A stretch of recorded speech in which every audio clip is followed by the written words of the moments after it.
حضرت امام علی علیہ السلام نے فرمایا، جو شخص حق سے ٹکرائے گا حق اسے پچھاڑ دے گا، جو حق سے فائدہ نہیں اٹھاتا اسے باطل کا نقصان و ضرر اٹھانا پڑتا ہے۔ جب سے مجھے حق دکھایا گیا ہے میں نے کبھی شک نہیں کیا، نہ میں نے جھوٹ کہا، نہ مجھے جھوٹی خبر دی گئی، نہ میں گمراہ ہوا اور نہ مجھے گمراہ کیا گیا۔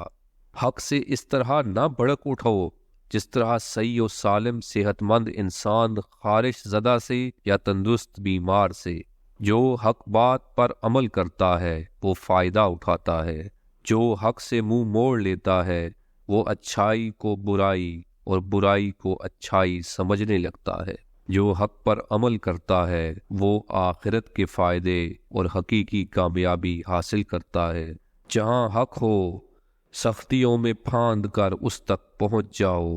جو حق سے تجاوز کر جاتا ہے اس کا راستہ تنگ ہو جاتا ہے۔ جو حق بات کہتا ہے وہ صادق اور جو باطل پرست ہے ذلیل سمجھا جاتا ہے۔ حکم خدا کا نفاذ وہی کر سکتا ہے جو حق کے مقابلے میں نرمی نہ برتے، عجز و کمزوری کا اظہار نہ کرے اور حرص و طمع کے پیچھے نہ لگ جائے۔ جو شخص سچائی کو نظر انداز کر دیتا ہے اور اس پر توجہ نہیں دیتا، اللہ اس پر اپنی رحمت کی سب راہیں تنگ اور بند کر دیتا ہے۔ یاد رکھو، سرکشی اور جھوٹ انسان کو دین و دنیا میں رسوا کر دیتی ہے اور نکتہ چینی کرنے والے کے سامنے اس کی خامیاں کھول دیتی ہے۔ جو شخص باطل اور جھوٹ کی مدد کرتا ہے وہ آخرکار نقصان اٹھاتا ہے۔ سچائی نجات اور بزرگی کا ذریعہ ہے اور جھوٹا ذلت کے گڑھے کے کنارے پر کھڑا ہے۔ شبہ کا نام شبہ یوں رکھا گیا ہے کہ وہ حق سے ملتا جلتا ہے۔ جھوٹ وہ ہے جسے تم کہو کہ میں نے سنا اور سچ وہ ہے جسے تم کہو کہ میں نے دیکھا۔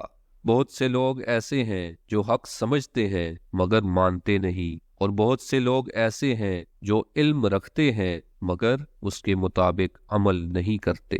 جو حق کی خلاف ورزی کرتا ہے اس کے راستے مشکل ہو جاتے ہیں اور اس کے معاملات الجھ جاتے ہیں اور بچ نکلنے کی راہ اس کے لیے تنگ ہو جاتی ہے۔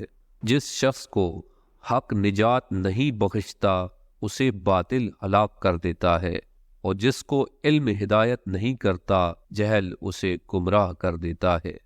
حق کے قائم کرنے پر ایک دوسرے کی مدد لینا دیانت و امانت ہے، اور باطل کی مدد کے لیے ایک دوسرے کی مدد چاہنا گناہ اور خیانت ہے۔ اللہ کے نزدیک سب سے بہتر وہ شخص ہے جو حق پر عمل پیرا رہے، چاہے وہ اس کے لیے نقصان کا باعث ہو، اور باطل کی طرف رخ نہ کرے چاہے وہ اس کے لیے کچھ فائدہ کا باعث ہو رہا ہو۔ اہل ایمان کے گمان سے ڈرتے رہو، کیونکہ خداوند عالم نے حق کو ان کی زبانوں پر قرار دیا ہے۔